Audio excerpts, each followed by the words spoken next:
Senhor, dá-nos agora graça e iluminação para a Tua palavra, nós dependemos do Senhor para esse momento. Amém.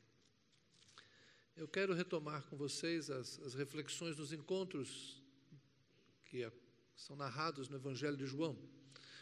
João gasta menos tempo com os milagres e as peregrinações de Jesus, não fala praticamente do ministério galileu de Jesus, mas fala muito das estadas de Jesus em Jerusalém. E hoje eu quero falar de dois encontros, creio que vou falar de dois.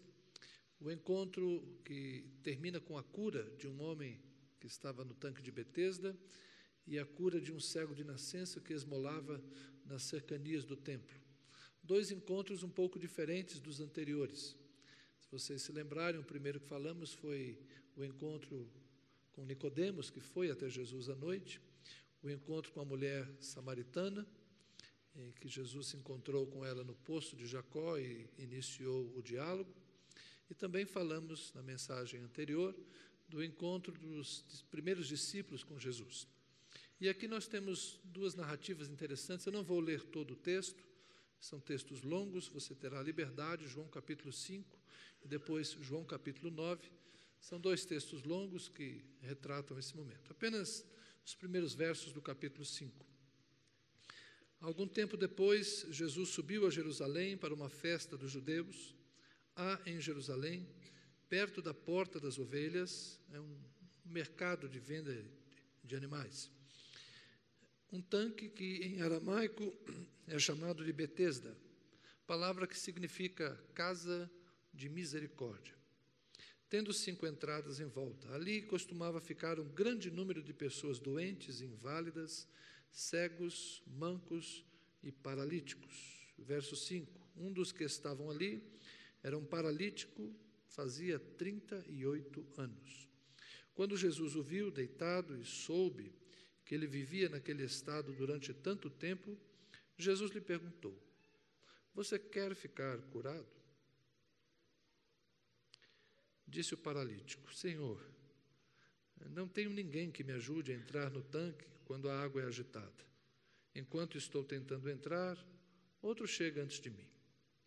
Então Jesus lhe disse: levante-se, pegue a sua maca e ande. Imediatamente o homem ficou curado, pegou a maca e começou a andar. Amém.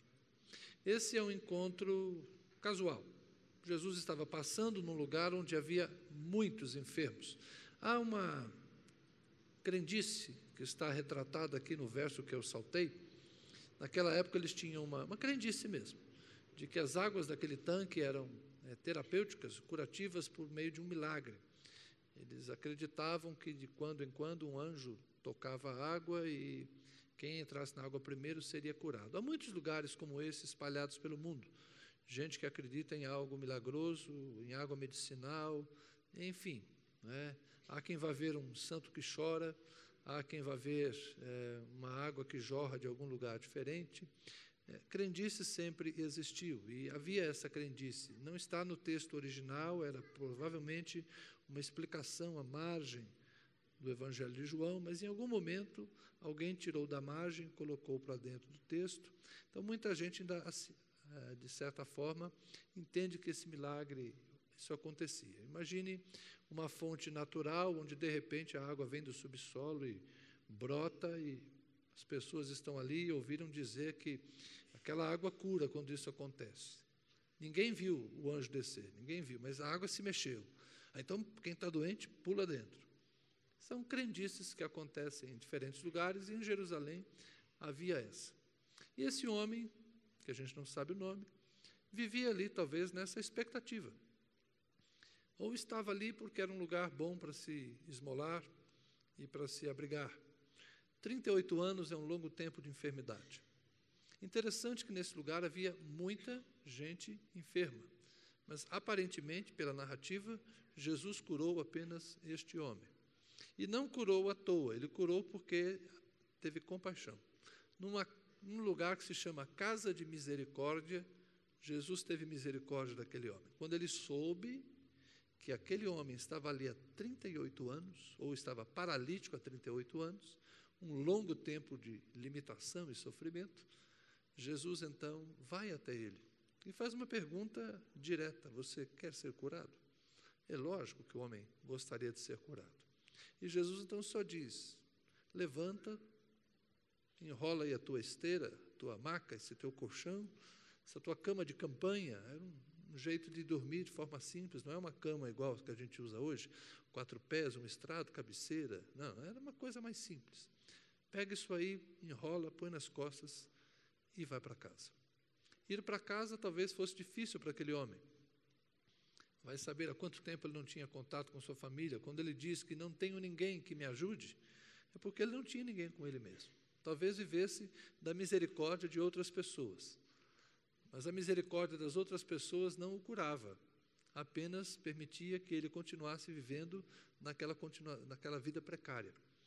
Eu creio que ele vivia pela misericórdia das pessoas, mas a misericórdia de Jesus foi diferente, porque a misericórdia de Jesus foi libertadora, foi transformadora. A misericórdia de Jesus tirou daquela vida sem sentido, de sofrimento, de abandono, de mendicância, e deu a ele o retorno da sua dignidade, da sua altivez. E é interessante que aquele homem não sabia quem era Jesus. Ele pega seus apetrechos, começa a carregá-los e se encontra com os judeus. Onde? No templo. Ele foi para a casa de Deus. Ele foi ao templo para agradecer a Deus, possivelmente pela cura. E aí perguntam para ele: ei, você não pode carregar suas coisas, hoje é sábado, hoje é dia de descanso, você não deveria estar fazendo isso. E ele responde: o homem que me curou me mandou carregar a cama e ir. Eu resolvi vir para a casa de Deus. Interessante, não é? O primeiro lugar que ele vai é o templo. E no templo ele é censurado, criticado, por estar, depois de 38 anos, andando sobre os próprios pés e conseguindo carregar alguma coisa. Ninguém perguntou a história dele. Ele foi primeiro criticado. E quando ele explica por que ele estava fazendo aquilo, a crítica continuou. O templo, que deveria ser um bom lugar para se ir, para louvar a Deus, para agradecer por um milagre recebido, na verdade se fechou para ele. Ainda bem que a misericórdia de Deus não estava no templo, a misericórdia de Deus estava em Jesus. Se dependesse do templo, ele deveria continuar deitado na sua maca e, principalmente no sábado, não se atrever a carregar nada sobre seus ombros. Mas Jesus pensa diferente. Jesus pensa: por que não andar hoje? Por que não levantar-se hoje? Por que não caminhar hoje para talvez reencontrar a família? Pouco tempo depois, Jesus encontra esse homem no templo. Quando perguntaram: quem é o homem que te deu essa ordem? Não sei. Não sei. O homem que me curou mandou eu fazer isso aqui. Estou aqui. Mas aí Jesus encontra mais uma vez com aquele homem no templo. Então agora estou falando do reencontro. Ele teve um encontro e o reencontro. E ao reencontrá-lo, Jesus fala para ele: vai para casa, mas toma cuidado, não peques mais para que não te suceda coisa pior. A gente não sabe nada da vida desse homem. Não vou dizer que ele era um pecador terrível, não. Nem posso dizer claramente se aquele estado de paralisia era fruto, consequência de algum pecado. Mas Jesus disse para ele não pecar mais. Então é interessante que Jesus tem compaixão de alguém que possivelmente, por causa de algum pecado, estava vivendo uma situação de paralisia, mas já tinha sofrido tempo demais, 38 anos. E Deus, na sua graça, na sua bondade, na misericórdia manifestada por meio de Jesus, deu àquele homem uma nova condição de vida. Interessante que Jesus nem se apresentou para ele. Jesus não disse: você sabe, frase típica de Brasília, né? Você sabe com quem está falando? Se eu quiser, eu posso te curar, mas eu quero saber primeiro se você tem fé. Jesus não cobrou fé daquele homem. Lembra um dia que eu falei aqui que nem todas as curas são operadas pela fé do enfermo, mas muitas vezes a cura é operada pela misericórdia do Deus que cura? Essa foi uma delas. Jesus não requereu fé daquele homem, não requereu méritos daquele homem, não requereu que ele se esforçasse em jejuns e orações e peregrinações, ou fizesse promessas de carregar alguma coisa ajoelhado, subisse uma escadaria em direção a algum templo. Não. Jesus não requereu dele nada, apenas teve compaixão dele. Apenas olhou para ele com misericórdia. Não requereu que ele o adorasse, que ele mostrasse gratidão, que ele fizesse qualquer promessa de ser discípulo, de servi-lo, de obedecê-lo dali para frente, de confessá-lo. Jesus não pediu nada a ele. Simplesmente compadeceu-se dele, teve misericórdia e o curou. Esse é o Jesus a quem a gente serve. E é por isso que muitas vezes a gente não entende como algumas pessoas são curadas em lugares onde nós, aparentemente, achamos que Jesus não está. Por isso que às vezes você se pergunta, como é que acontecem curas em lugares em que as pessoas sobem escadas e fazem promessas? Será que é Deus que cura ou é o diabo que cura para manter a pessoa enganada? Nós gostamos de dar explicações para tudo. Irmãos, muita coisa que acontece nesse mundo de Deus, nessa lógica divina, não é lógico para nós.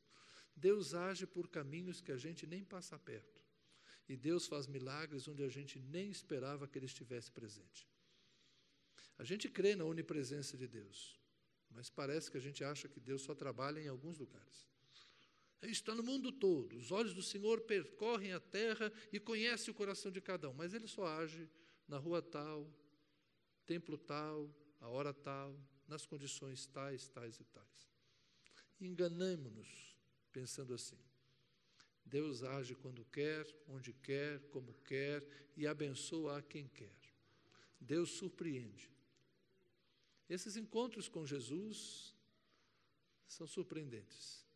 Nesse aqui, o milagre aconteceu a despeito de estar em Jerusalém, um lugar onde não havia tanta fé assim, estar cercado por inimizades, mesmo assim ele conseguia fazer coisas boas por quem ele queria. Mas vale aqui um alerta para nós. Não pequemos. Não pequemos. Pecar traz consequências. Não vou dizer aqui enfermidades, mas consequências de pecados sempre há.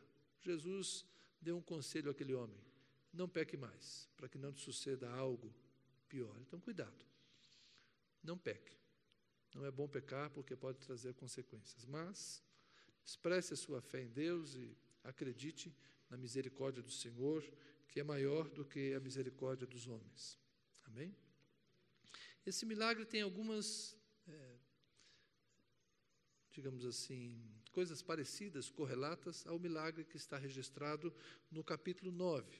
O capítulo 9 conta a história de um cego de nascença, que foi encontrado também por Jesus. E ele também foi criticado pelos judeus, ele também teve o reencontro e pôde saber exatamente quem o havia curado. As circunstâncias desse milagre são bem interessantes. Na verdade, a narrativa desse episódio começaria no capítulo 8, verso 12, quando Jesus fala ao povo que está no templo. Falando novamente ao povo, estou lendo o capítulo 8, verso 12, Jesus disse: eu sou a luz do mundo. Quem me segue nunca andará em trevas, mas terá a luz da vida. E então, a partir daí, vem uma contenda, um debate entre Jesus e os fariseus. Isso está desde o capítulo 8, verso 13, até as declarações finais que acontecem no capítulo 8, verso 57. É um debate acerca de Jesus ser quem diz que é e o que as pessoas pensam dele. Isso aí você pode ler em casa, mas começou com essa afirmação de Jesus: eu sou a luz do mundo, quem me segue nunca andará em trevas, mas terá a luz da vida. No finalzinho do capítulo 8 está a seguinte frase: eles apanharam pedras para apedrejá-lo, mas Jesus escondeu-se e saiu do templo. O final dessa discussão, que começou com a declaração de Jesus acerca de si mesmo, eu sou a luz do mundo, o final dessa discussão termina em: eles pegaram pedras para apedrejá-lo, mas Jesus escondeu-se e saiu do templo. O capítulo 9 começa com: ao passar, Jesus viu um cego de nascença. Não é irônico que uma conversa que começa com eu sou a luz do mundo, aquele que me segue não andará em trevas, termina numa discussão tão acalorada que Jesus é até ameaçado de morte, e ao sair ele vê um cego de nascença. Eu diria que aqui nós temos uma grande oportunidade. Jesus provar quem Ele é. Quando não criam no que Ele falava, Ele dizia assim: se vocês não creem no que eu falo, creiam pelas coisas que eu faço. Imagina Jesus saindo do templo, escondido, ameaçado de morte, pensando assim consigo mesmo: caramba, que confusão, só porque eu disse que eu sou a luz do mundo, estão querendo me matar por causa disso? Esse povo incrédulo, esse povo não acredita. Aí ele vê um cego de nascença. Opa, que hora boa para provar que o que eu disse é verdade. Aí os discípulos de Jesus ajudam. Eles olham para aquele cego de nascença que possivelmente a gente suspeita que ele não tinha os olhos, porque a cura dele é um pouco diferente. Ou pelo menos as córneas dele deveriam ser esbranquiçadas, daquela forma que se percebe que ele não teria condição de ver. Eu gosto mais de pensar mais na segunda possibilidade, que é a questão da formação do globo ocular, que era deformada. Aí Jesus faz um negócio meio atípico: por favor, não reproduzam esse comportamento, não precisa fazer o que Jesus fez. O texto diz que Jesus cospe no chão, junta a sua saliva com a pó da terra e faz um lodo, molha os dedos e coloca nos olhos daquele homem, sem lhe perguntar nada, diz: vá ao tanque de Siloé e lave-se. O homem vai, lava os olhos, começa a enxergar. Jesus fez novos olhos, ou ele recuperou o tecido do globo ocular, ou talvez até mesmo tenha dado um globo ocular para aquele homem, não é? E os discípulos estavam se perguntando por que ele nasceu cego. Ele pecou ou seus pais pecaram? Pergunta, em princípio, burra, né? Porque se ele nasceu cego, ele pecou, ele é cego porque pecou, mas já nasceu cego. Então não pode ser cego porque pecou, porque ele é cego de nascença. Até onde eu sei, antes de nascer, é meio complicado pecar, não é? A segunda parte da pergunta, seus pais pecaram, é uma questão da visitação da iniquidade dos pais nos filhos até a terceira e quarta geração. Então eles pensaram, e é legítimo pensar, porque a Bíblia, de certa forma, dá essa ideia, não é? Que pode haver um juízo de Deus sobre a descendência. Mas eu creio que é mais genética. Desde que eu li Ezequiel 18, em que em dado momento Deus fala: vocês não dirão mais, os pais comeram uvas verdes e os filhos nasceram com os dentes tortos. Outra crendice do povo, né? E isso é para ninguém comer uva verde. É igual manga com leite aqui no Brasil. Os discípulos tinham esse pensamento, mas Jesus fala: nem uma coisa nem outra. Mas esta é uma oportunidade de se manifestar nele a glória de Deus. De certa forma, depois de ter dito: eu sou a luz do mundo, aquele que crê em mim não andará em trevas, Jesus precisava fazer aquele milagre. Aquele milagre não foi à toa, foi para afirmar por meio de obras que a declaração de Jesus é a verdadeira. E Jesus deu olhos e deu visão a alguém que nunca tinha tido a alegria de ver o rosto da sua mãe, de ver o sol nascer, de ver o sol se pôr, de olhar um céu estrelado, e naquela época o céu devia ser muito mais bonito, com menos luz na cidade e com menos poluição no ar. Alguém que nunca tinha tido a alegria de ver a beleza da criação de Deus. Nós cantamos quão grande és tu, aquele hino que exalta a criação de Deus, mas no original aquele hino fala: quão grande é a tua arte, quão grande é a tua criação, quão grande é a tua obra. Aquele homem nunca tinha visto a beleza da obra de Deus, nunca tinha visto a grandeza dos montes, nem a beleza do dançar das ondas no oceano.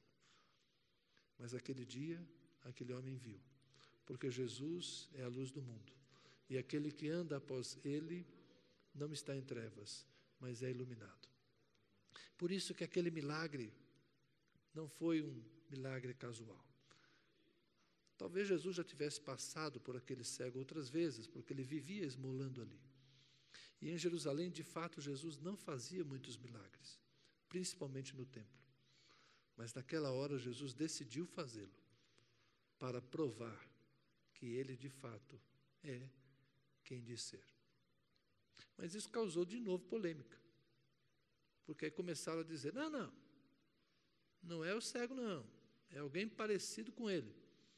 E aí o cego disse, não, sou eu mesmo que ficava pedindo esmola, mas você agora está enxergando. Um homem passou por mim, passou um negócio aqui nos meus olhos, que ele não devia nem saber o que estava acontecendo, né? E mandou eu me lavar no tanque de Siloé e agora eu estou vendo. Mas este homem é Jesus e ele é um pecador. Se ele é um pecador, eu não sei. Só sei que Deus ouviu a oração dele. Você está blasfemando, você está criticando, você não pode. Chama os pais dele, vamos ver se ele é cego mesmo. Os pais disseram, olha, ele já é adulto, ele responde por si, ele sabe falar. Eu sei que esse é nosso filho, e sei que ele era cego. Agora, como ele está enxergando, isso é ele que sabe. E ele falou, foi Jesus que me curou.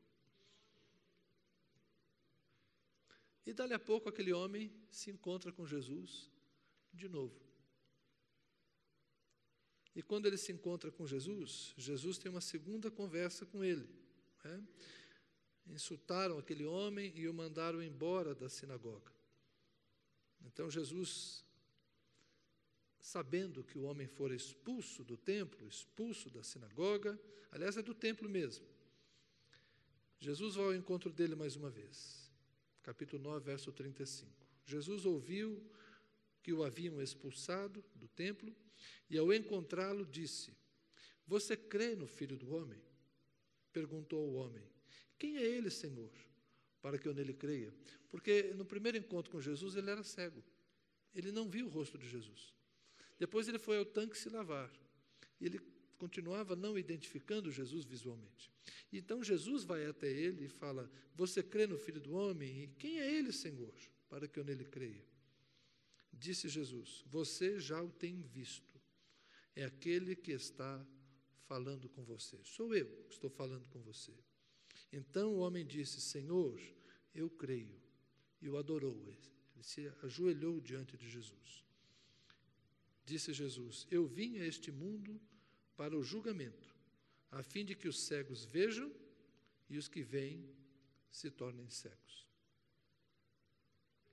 Esse milagre mostra que a fé é uma experiência libertadora. Interessante que os fariseus, os líderes do templo, eram incapazes de crer em Jesus, mesmo vendo sinais e ouvindo o Evangelho. E aquele homem, que mesmo sem manifestar fé, porque não sabia com quem estava falando, foi curado, imediatamente passou a crer. Por que ele creu? Porque ele era cego e foi curado. Então ele tinha vivido uma experiência que deixou claro, óbvio para ele, que Jesus é o Filho de Deus. Jesus deu visão a ele. Nós precisamos ter encontros com Jesus que despertem a nossa fé. Deus faz um milagre ou o Evangelho cai no coração. Nós temos aqui as duas situações. A declaração de Jesus, eu sou a luz do mundo, nós podemos crer nessa declaração e podemos receber as bênçãos espirituais decorrentes dessa fé. Nós podemos ter o coração iluminado, nós podemos ter a consciência transformada, nós podemos ter uma outra percepção de mundo, podemos ver as coisas espirituais, porque só quem é espiritual discerne as coisas espirituais. Nós podemos crer no Evangelho e, por meio do Evangelho, entendermos que Deus está, por meio de Cristo, reconciliando consigo o mundo e começarmos a viver uma nova vida em comunhão com Deus. Aquilo que aqueles fariseus não foram capazes de compreender e de fazer. Mas nós podemos crer no Evangelho pelo simples fato de ele ser boas novas de salvação. Felizes são aqueles que creem nas boas novas que escutam. Felizes são aqueles que compreendem quem é Jesus. Então, a primeira oportunidade que nós podemos destacar aqui é desses fariseus, do povo que estava ali no templo e que, ao ouvir o discurso de Jesus, poderia ter crido nele e percebido que ele é de fato o que diz ser, ele é a luz do mundo que ilumina todo homem. É uma profecia de Isaías. Os que jaziam nas trevas, os que estavam em trevas, viram uma grande luz. Para aqueles que estavam na região da morte, a luz da aurora, a luz do dia chegou. E Paulo vai dizer também que nós somos criaturas do dia, nós vivemos no dia, nós não somos das trevas. O que é dia e o que é trevas nessa metáfora espiritual? Dia é comunhão com Deus, luz é conhecimento de Deus. Dia é caminhada com Deus, é uma vida no Espírito. Luz é comunhão com Jesus, é ouvir o Evangelho, crer e participar das bênçãos espirituais. As trevas é o contrário disso, ausência de Deus, ausência de direção, ignorância. Se luz é conhecimento, trevas são ignorância. E quanta gente ignora Deus. Assim como existem os analfabetos funcionais, aqueles que conseguem ler, mas não entendem o que leem, eu diria que nós temos hoje os que são apenas funcionais dessa questão, são cegos, né? Não enxergam em Deus, são os ateus funcionais.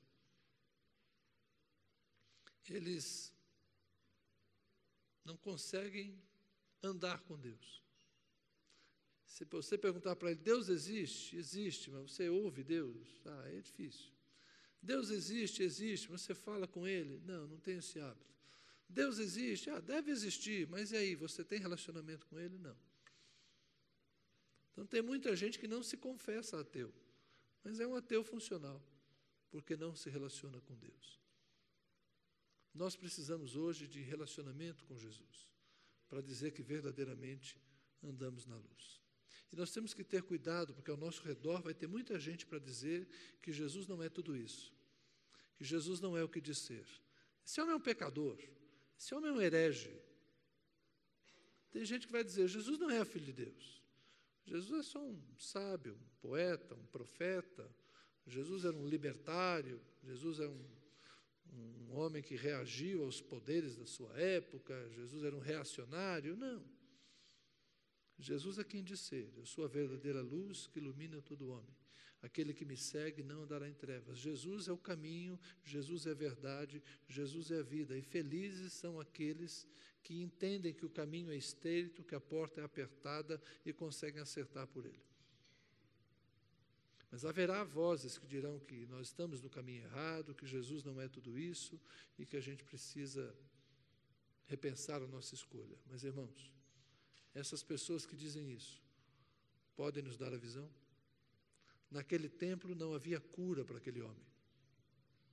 Naquela religião não havia cura para aquele homem. Naquela religião só havia uma escadaria, onde ele podia se assentar para esmolar. Ele morreria esmolando cego, naquela religiosidade sem vida e sem a graça de Deus. Mas, felizmente para aquele homem, passou por ele Jesus, numa hora em que ele queria dar uma prova cabal de quem ele era. E uma lição nos seus discípulos, que ficavam achando que eram melhores que os outros, e se alguém é cego é porque merece ser. Não. Jesus disse, aqui vai se manifestar a glória de Deus. Então não devemos nos admirar quando alguém que vivia em trevas e trevas profundas é trazido para a luz pela graça salvadora de Deus. Não devemos nos surpreender quando Jesus resolve fazer um milagre para mostrar poder. De vez em quando eu digo a vocês que o que trouxe minha mãe para o Evangelho foi uma cura. Minha mãe procurava a cura para o seu reumatismo, que uma mulher com 4 filhos, de quando em quando, ficava de cama, porque seus membros inchavam, ora um braço, ora uma perna. Isso aconteceu quando eu tinha 7 anos, então eu não tenho memória da minha mãe doente, mas ela conta como era difícil para ela. Nas manhãs frias do inverno de São Paulo, acordar, ter que cuidar de 4 crianças com dor reumática. Mas um dia levaram ela numa igreja, e ela recebeu uma oração, e nunca mais teve crise reumática. Nunca mais seus membros se incharam. vai dizer para minha mãe que Jesus não é a solução.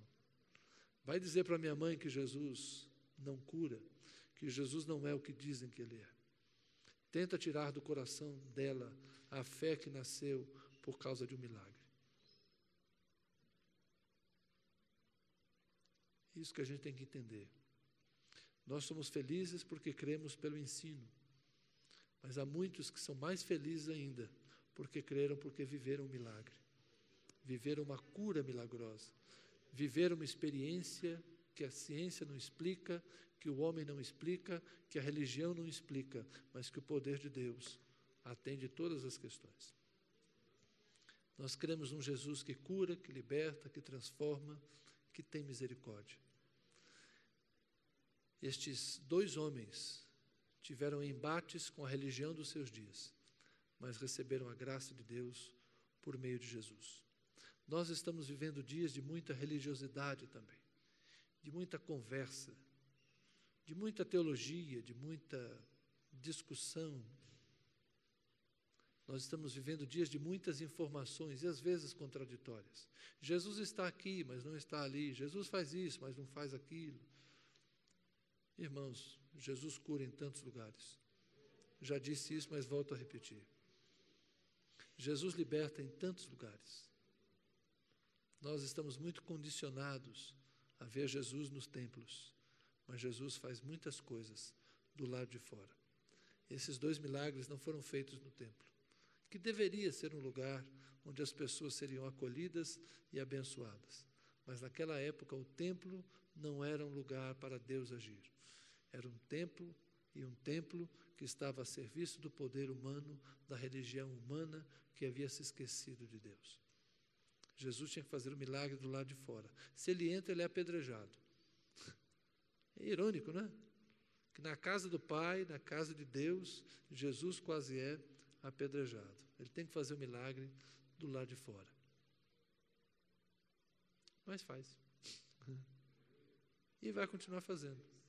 Que nós tomemos cuidado, para que Jesus não tenha que fazer milagre do lado de fora aqui, mas que Jesus seja bem-vindo para fazer os milagres aqui dentro. E que nós não duvidemos do poder e da graça salvadora, restauradora de Jesus. Creiamos e firmemos a nossa fé nesse Jesus que encontra e reencontra, que cura, faz andar, faz ver, mas depois se revela não só como alguém que faz milagre, mas se revela como o Filho de Deus, como aquele que salva, como aquele que dá vida eterna.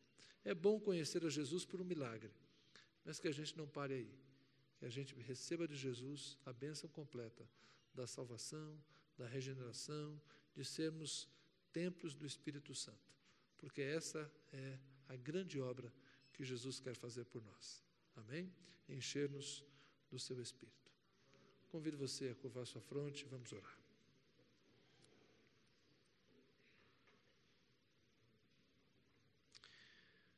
De fato, alguns de nós, Senhor, podem dizer que foram perdidos pecadores. Outros podem dizer que tiveram um encontro que transformou sua vida. Muitos dentre nós vão dizer que cresceram aqui na igreja, desde criança, ouvindo o Evangelho e aprendendo acerca de Jesus. Nós temos diferentes experiências, Senhor, diferentes vivências. Uns sentem que foram trazidos das trevas para a luz. Outros agradecem porque cresceram num lar onde a luz do Evangelho já iluminava todos os cômodos, todas as pessoas. Seja como for, Senhor, estamos agradecidos, porque nos foi dada a honra de conhecer o Filho de Deus, aquele que é cheio de graça e de misericórdia, e que a despeito dos nossos pecados nos perdoa e nos coloca de pé. Obrigado, Senhor, porque todos nós podemos nos levantar, enrolar a maca e seguir o caminho. Todos nós podemos superar as nossas crises, superar as nossas dificuldades, superar, ó Deus, os nossos problemas, as nossas limitações, e ouvimos de Jesus a ordem: levanta, caminha, vai um pouco mais. Obrigado, Senhor, porque nós temos a liberdade de ir, de vir, de refazer o caminho e voltar consertando as coisas, ou então irmos adiante descobrindo coisas novas. Obrigado porque os nossos pés não estão atados, as nossas mãos não estão presas em grilhões que nos impeçam de ir e vir. Não há portas fechadas diante de nós, porque o Senhor abriu os caminhos. Não há peso a carregar, não há fardo, porque o jugo do Senhor é suave, o fardo é leve. Não há nada que nos impeça a caminhada, Senhor, porque já fomos curados na alma, curados no corpo, curados no espírito. Somos gente livre, gente que não está amarrada pela religião, não está presa pela tradição, não está em cadeias do inferno ou do diabo. Somos gente que anda, somos gente que caminha, somos gente que descobre coisas novas. E temos sempre a oportunidade de rever o Senhor, de reencontrar o Senhor, ouvi-lo chamando-nos pelo nome e ouvir de Ti, Senhor, algo novo que nos traz alento.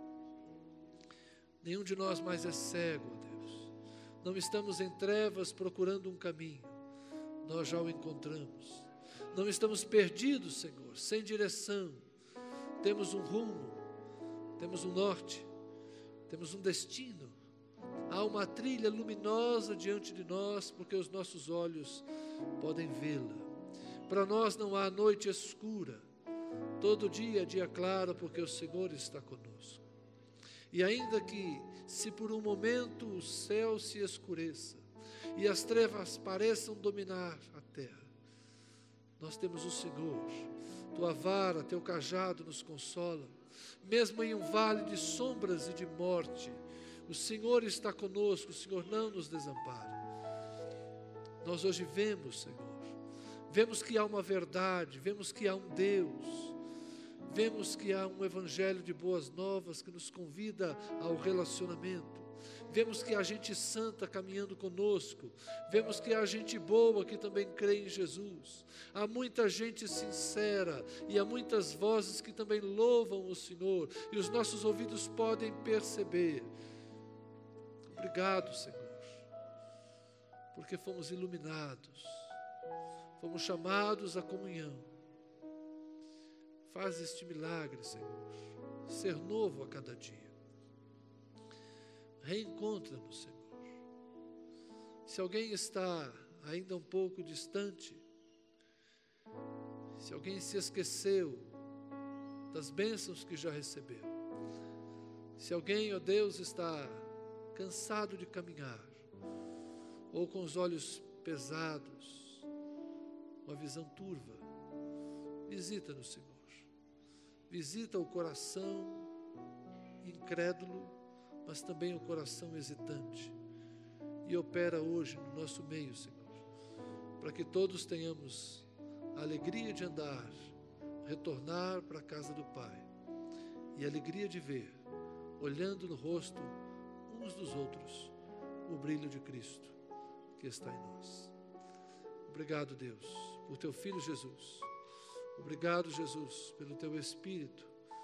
Obrigado, Espírito de Deus, porque glorificas o Pai, glorificas o Filho e nos conduzes no caminho da salvação.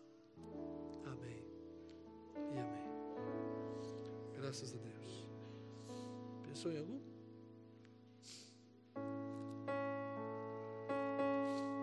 Eu às vezes me lembro das minhas antigas canções.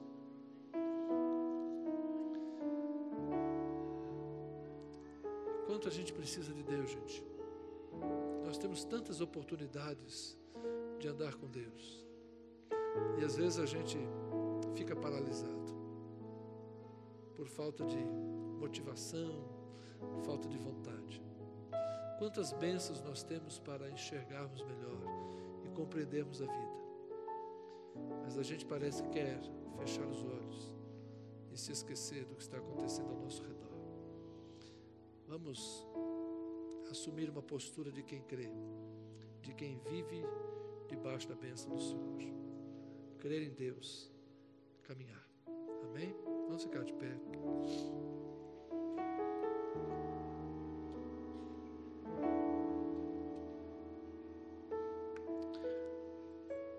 canções nascem da alma, né? As belas canções nascem nos momentos difíceis.